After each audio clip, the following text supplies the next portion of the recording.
Fran, just very quick questions. Can you confirm that if we end up with no deal and have Operation Stack in place, you are expecting a heavy police commitment to support Operation Stack?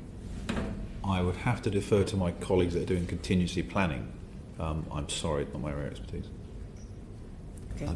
And then Neil Basu said last month that no deal, quote, would create an immediate risk that people could come to this country who were serious offenders, either wanted or still serial and serious offenders committing crimes in this country, and we would not know about it. It creates that risk. With my police leadership hat on, there would still be deep concern. There would be some damage to our safety. Do you agree with that assessment?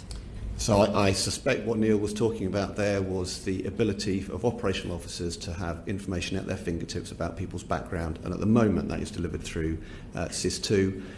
We've talked about the contingencies, the mitigations we're putting in place through I-24/7, and we've talked about the gaps as well.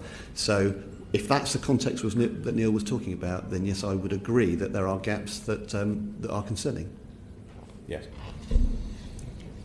And in your assessment, given how important is it from a purely policing operational point of view to have a deal in place?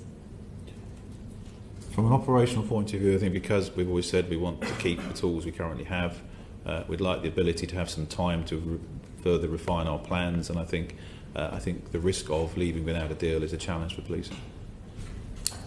If a deal could close some of the gaps and challenges that we've talked about today, then clearly that is something that I would favour.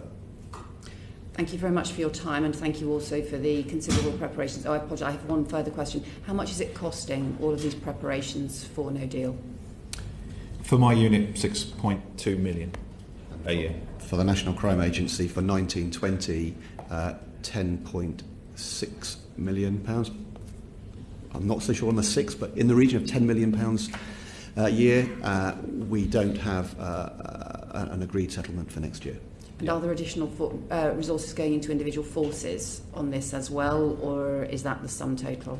That currently for policing for us, certainly for my area, I'm not sure about contingency planning. They may well be getting additional funding. I'd have to check for you.